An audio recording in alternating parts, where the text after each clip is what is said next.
ሰላም ጤና ይስጥልን የተወደዳችሁ የመሰረት ሚዲያ ቤተሰቦች የዕለቱን መረጃዎች በማስከተል እናቀርባለን።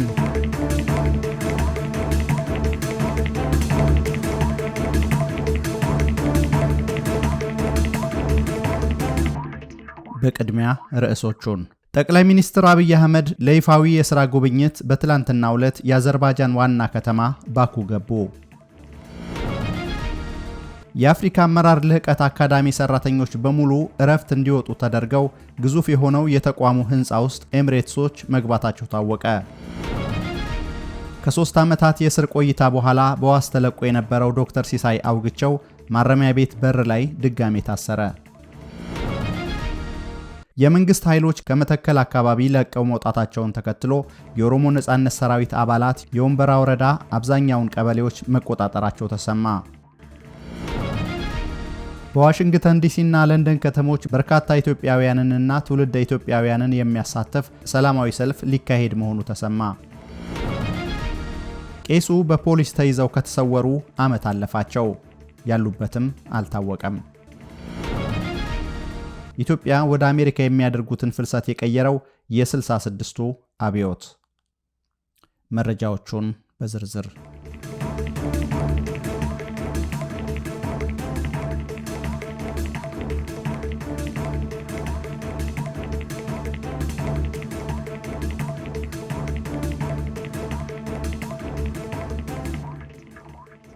ጠቅላይ ሚኒስትር አብይ አህመድ ለይፋዊ የሥራ ጉብኝት በትላንትናው ዕለት የአዘርባይጃን ዋና ከተማ ባኩ ገቡ።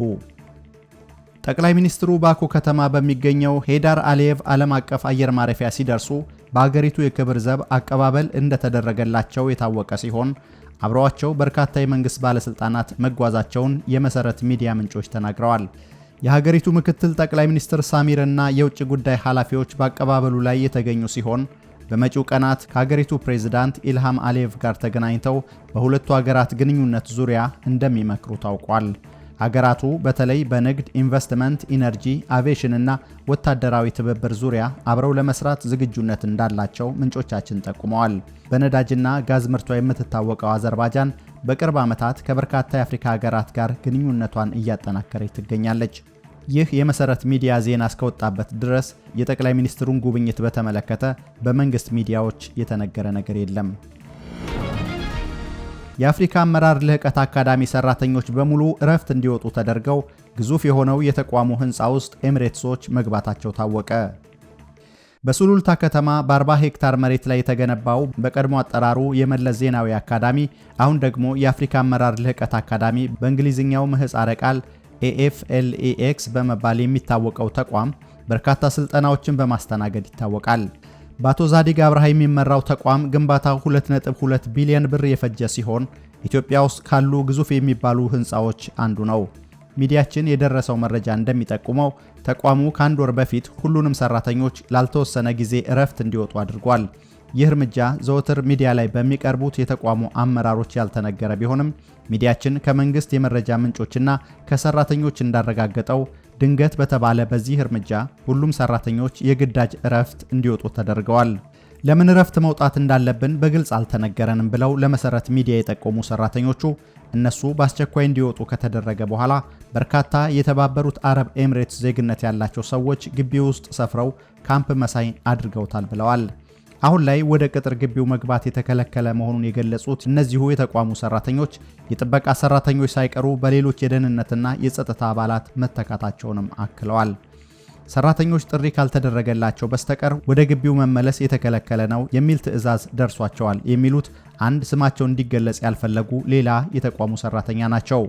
ኤምሬትስ ከሰሜኑ ጦርነት ወዲህ በተለይ ደግሞ በቅርብ ወራት ከኢትዮጵያ ጋር በተያያዘ በተደጋጋሚ ስሟ እየተነሳ ይገኛል። ከሰሞኑ የብዙዎች መነጋገሪያ ሆኖ የሰነበተውና በሬውተርስ የዜና ወኪል ይፋ የተደረገው የተባበሩት አረብ ኤምሬትስ ኢትዮጵያ ውስጥ በቤኒሻንጉል ጉሙዝ ክልል የገነባቸው ግዙፍ ወታደራዊ ካምፕ ጉዳይ አሁንም አነጋጋሪ ሆኖ ቀጥሏል። ሬውተርስ በዘገባው በኤምሬትስ ወጪ የተገነባውና ለሱዳን ፈጥኖ ደራሽ ኃይል ራፒድ ሰፖርት ፎርስ RSF የስልጠናና የጦር መሳሪያ ድጋፍ የሚውለው ካምፕ የሱዳንን የእርስ በርስ ጦርነት የሚያራዝምና ለበርካታ ሺህ ንጹሃን ሞት ምክንያት ሊሆን እንደሚችል ይጠቁማል። በኢትዮጵያ በኩል በይፋ እስካሁን በጉዳዩ ዙሪያ የተባለ ነገር ባይኖርም የሬውተርስ ጋዜጠኞች ፈቃድ እንዲሰረዝ ተደርጓል። ሚዲያችን የአፍሪካ አመራር ልህቀት አካዳሚ አሁን ላይ በኤምሬትሶች በካምፕነት ተይዞ ምን ላይ እንደዋለ ለማጣራት ሙከራ ያደረገ ሲሆን ሁለቱ ሀገራት ካላቸው ወታደራዊ ትብብር አንጻር ከወታደራዊ ስልጠና ጋር የተያያዘ እንደሆነ አንድ የመንግስት ኃላፊ ጠቁመዋል። በዚህ ዙሪያ የአፍሪካ አመራር ልህቀት አካዳሚን በኢሜይል እንዲሁም አመራሮቹን በስልክ ለማነጋገር ያደረግነው ሙከራ አልተሳካም። ከ3 ዓመታት የእስር ቆይታ በኋላ በዋስ ተፈቶ የነበረው ዶክተር ሲሳይ አውግቸው ማረሚያ ቤት በር ላይ በድጋሚ ታሰረ። በአማራ ክልል ከተከሰተው የፖለቲካ ለመረጋጋት ጋር ተያይዞ በሽብር ወንጀል ተጠርጥረው ከተያዙ የፖለቲካ እስረኞች መካከል ዶክተር ሲሳይ አውግቸው ይገኝበታል። ለ3 ዓመታት ያህል በእስር ላይ የቆየው ዶክተር ሲሳይ በዋስ ተፈቶ ከእስር ቤት ሲወጣ በድጋሚ መታሰሩን መሰረት ሚዲያ ከቤተሰብና ከማረሚያ ቤት ምንጮች አረጋግጧል። በፌዴራል ከፍተኛ ፍርድ ቤት ልደታ የጸረ ሽብር ወንጀልና የህገ መንግስት አንደኛ ምድብ ችሎት ዶክተር ሲሳይ በ100 ሺህ ብር ዋስ እንዲወጣ ብይን መስጠቱን ተከትሎ ከቂሊንጦ ማረሚያ ማዕከል ተፈቶ ሲወጣ የፌዴራል ፖሊስ በር ላይ ጠልፎ እንደወሰደው ታውቋል። እስር ቤት በር ላይ ሲጠባበቁ የነበሩ ወዳጅ ዘመዶቹ በፌዴራል ፖሊስ መዋከባቸውና በርካታ የታጠቀ የመንግስት ኃይል መንገድ ዘግቶ ዶክተር ሲሳይን ከእስር እስኪወጣ እየተጠባበቀ እንደነበረም ሚዲያችን ሰምቷል። ቀደም ሲል በተመሳሳይ ወንጀል ተጠርጥረው ፍርድ ቤት በዋስ እንዲወጡ ብይን ከሰጠ በኋላ በፌዴራል ፖሊስ የፍትህ ሚኒስቴር አቃቢያን ህግና የብሔራዊ መረጃና ደህንነት አባላት በጋራ ሆነው ቂሊንጦ እስር ቤት በር ላይ በመጠበቅ በርካታ ዜጎችን አስረው መውሰዳቸውን መዘገባችን ይታወሳል። የመንግስት ኃይሎች መተከል አካባቢ ለቀው መውጣታቸውን ተከትሎ የኦሮሞ ነጻነት ሰራዊት አባላት የወንበራ ወረዳን አብዛኛውን ቀበሌ መቆጣጠራቸው ተሰማ። በቤኒሻንጉል ጉሙዝ ክልል ውስጥ የሚገኘው የመተከል ዞን ከ2011 ዓ.ም ጀምሮ ሰላም ከራቃቸው የኢትዮጵያ አካባቢዎች አንዱ ሆኖ ቆይቷል። በአካባቢው እየታየ ባለው ትጥቅ የተቀላቀለበት እንቅስቃሴ ምክንያት በርካታ ነጋዴዎች ስራቸውን ጥለው ወጥተዋል፣ አርሶ አደሮች ተሰደዋል፣ እንዲሁም ነዋሪዎች ለግድያና ለመፈናቀል ተዳርገዋል።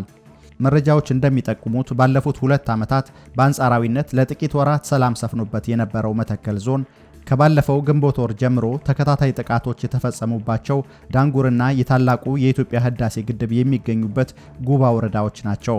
በዞን ውስጥ የሚገኙት ቡለን፣ ድባጤና ወንበራ ወረዳዎች ውስጥ በኦሮሞ ነጻነት ሰራዊት ወይም መንግስት ኦነግ ሸኔ በማለት የሚጠራው የሚፈጸሙ ጥቃቶች እየተስተዋሉባቸው መሆኑን የወረዳዎቹ ነዋሪዎች በተለያየ ጊዜ ተናግረዋል። መሰረት ሚዲያ ከአካባቢው ነዋሪዎች ያሰባሰበው መረጃ እንደሚያሳየው ከባለፈው ሐሙስ የካቲት 12 2018 ዓ.ም ጀምሮ የኦሮሞ ነጻነት ሰራዊት አባላት በስፋት ወደ መተከል ዞን ወንበራ ወረዳ እየገቡ ይገኛል። ከኦሮሚያ ክልል ወለጋ ዞን ወደ ቤኒሻንጉል ጉሙዝ ክልል መተከል ዞን ወንበራ ወረዳ በስፋት እየገቡ ያሉት ታጣቂዎችን በመስጋት ከዚህ በፊት ታይቶ በማይታወቅ መጠን በርካታ ሺህ ህዝብ አካባቢውን ጥሎ እየተሰደደ መሆኑ ታውቋል። ታጣቂዎቹ በተለይ ወደ ወንበራ ወረዳ በስፋት መግባታቸውን ምንጮቻችን ያስረዳሉ። የመከላከያ ሰራዊት በቅርቡ ከአካባቢው ለቆ እንደወጣ አካባቢውን ሙሉ ለሙሉ የኦሮሞ ነጻነት ሰራዊት ወይም የሸኔ ኃይሎች ቁጥጥር ስር እየዋለ ነው። በተለይ በወንበራ ወረዳ እጅግ በጣም አስከፊ የሆነ ሁኔታ ውስጥ ገበሬው እየገባ ነው ብለው ለሚዲያችን የተናገሩት አንድ ስሜ አይጠቀስ ያሉ የአካባቢው ነዋሪ ናቸው። አክለውም በዚህ ወቅት እህሉን ወይም ሰብሉን በሚሰበስብበት ወቅት ጥሎ ስደት እየሄደ ነው ብለዋል።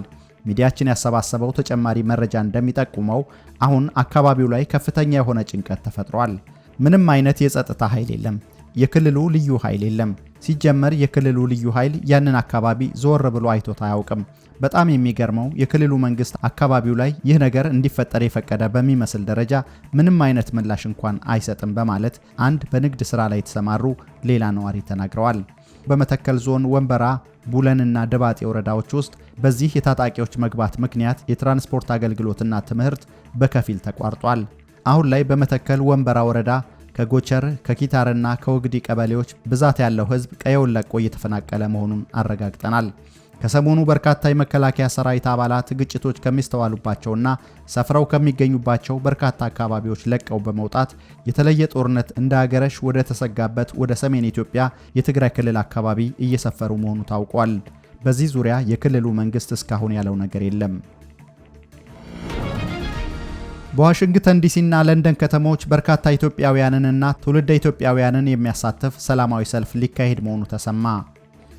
የአብሮነት ኢትዮጵያ በሚል ስያሜ ተሰባስበው ላለፉት ጥቂት ወራት በዋናነት በማህበራዊ ሚዲያ አማካኝነት በሀገራዊ ጉዳዮች ላይ ውይይት ሲያደርጉ የቆዩት አካላት በቅርቡ በዋሽንግተን ዲሲና በለንደን ከተሞች በርካታ ኢትዮጵያውያንንና ትውልደ ኢትዮጵያውያንን የሚያሳትፍ ሰላማዊ ሰልፍ ሊያካሂዱ መሆኑ ታውቋል። ሰልፉን የሚያስተባብረው የትዕይንተ ህዝብ አዘጋጅ ግብረ ኃይል የቴክኒክ ኮሚቴ ለሚዲያችን የላከው መረጃ እንደሚጠቁመው አንድ የበይነ መረብ ትዕይንተ ህዝብና ሁለት ሰላማዊ ሰልፎች በዲሲና በለንደን ከተማ በሚቀጥሉት 2 ወራት ለማካሄድ እቅድ ይዟል።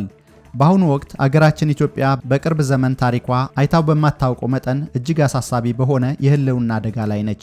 ላለፉት 7 ዓመታት በአገራችን በተካሄደው ህዝብ ጨራሽ የእርስ በርስ ጦርነት ምክንያት በሚሊዮን የሚገመቱ ዜጎቻችን ማለቃቸው፣ በቢሊዮን የሚገመት ሀብትና ንብረት መውደሙ አልበቃ ብሎ አሁን እንደገና ወደ ሌላ ከፍተኛ ቀጠናዊ ጦርነት ውስጥ ልንገባ ተቃርበናል ያለው ኮሚቴው ይህ አፍጥጦ እየመጣ ያለው አደጋ ያለ ተጨባጭና ፈጣን የትግል እርምጃ በቀላሉ ሊቀለበስ አይችልም ብሏል። አክሎም በህግ ማስከበር በባህር በር ጥያቄ ሰበብ እየተጎሰመ ያለው ጦርነት ከፈነዳ አገራችን መንግስት የለሽ ወደሆነ ሁለንተናዊ ቀውስ መግባቷ የአፍሪካ ቀንድም የቅርብና የሩቅ የውጭ መንግስታት የውክልና ጦርነት አውድማ በመሆን መቋጫ ወደሌለው ትርምስ እንደሚገባ ጥርጥር የለውም። ይህንን እውነታ የተገነዘብን ኢትዮጵያውያን ወደ ተጨባጭ የህዝባዊ እምቢተኛነት ትግል ለመግባትና እየመጣ ያለውን አደጋ ለመቀልበስ የሚያስችል የሐሳብ ዝግጅት ላለፉት 3 ወራት ስናካሄድ ቆይተናል በማለት አስታውቋል። አሁን ላይ የሐሳብ ዝግጅቱ ተጠናቆ ወደ ተግባራዊ እንቅስቃሴ ለመግባት የሚሰራ አንድ ግብረ ኃይል መቋቋሙ የተነገረ ሲሆን ግብረ ኃይሉ ከተለያዩ ተቋማትና ታዋቂ ግለሰቦች የተውጣጡ 25 የምክር ቤት አባላትና 7 የቴክኒክ ኮሚቴ አባላት እንዳሉት ይፋ ሆኗል። ሁሉን አቀፍ በሆነ አግባብም ኢትዮጵያን እንዲመስልና ሰፊ ማህበራዊ መሰረት እንዲኖረው ተደርጎ የተቋቋመው ግብረ ኃይል ነው ያለው ኮሚቴው በቀዳሚነት ሊካሄድ የታሰበው የበይነ መረብ ትዕይንተ ህዝብ በዩቲዩብ ከ1 ሚሊዮን በሳተላይት ቴሌቪዥን ከ10 ሚሊዮን ያላነሰ ህዝብ በቀጥታ ስርጭት እንዲከታተለው ታቅዶ የሚካሄድ ነው። በቀጣይም በዋሽንግተን ዲሲና በለንደን የሚካሄዱት ሰላማዊ ሰልፎችም ኢትዮጵያውያን ከብዙ ዓመታት በኋላ ለመጀመሪያ ጊዜ በብሔር በሃይማኖትና በፖለቲካ ርዕዮተ ዓለም ሳይለያዩ በብዙ ሺዎች በሚቆጠር መጠን በገፍና በጋራ ወጥተው የሚሳተፉባቸው በአይነታቸውም ልዩና ታሪካዊ ሰልፎች እንዲሆኑ ታቅዶ እየተሰራ ነው ተብሏል። የትዕይንተ ህዝቦቹ ዓላማ በኢትዮጵያውያን መካከል አዲስ የመተማመን ለጋራ ችግር በጋራ የመቆምና በጋራ የመታገል የተነሳሽነት ስሜትና ተስፋ እንዲጠናከር ማድረግ እንዲሁም የውጭ መንግስታትና ዓለም አቀፍ ተቋማት የወቅቱን የኢትዮጵያ ሁኔታ በአግባቡ እንዲገነዘቡ ይደረጋል ተብሎ እቅድ መያዙን ሚዲያችን ሰምቷል። ቄሱ በፖሊስ ተይዘው ከተሰወሩ 1 ዓመት አለፋቸው። ያሉበት አልታወቀም። ቄስ ብርሃነ መስቀል አጋዥ በፖሊስ ታፍነው ከተወሰዱ 1 ዓመት ያለፋቸው ሲሆን እስካሁን ያሉበት አልታወቀም። የታሰሩበት ምክንያት ለህንፃ ቤተ ክርስቲያን ማሰሪያ ተብሎ የተሰበሰበ ከ600,000 በላይ ዶላር መሆኑን ሚዲያችን ሰምቷል። ቄስ ብርሃነ መስቀል አጋዥ አዲስ አበባ ከተማ ቦሌ አራብሳ አካባቢ በሚገኝ በኩር ዋሻ ደብረ ፀሐይ እግዚአብሔር መንፈስ ቅዱስና ቅዱስ ጊዮርጊስ ቤተ ክርስቲያን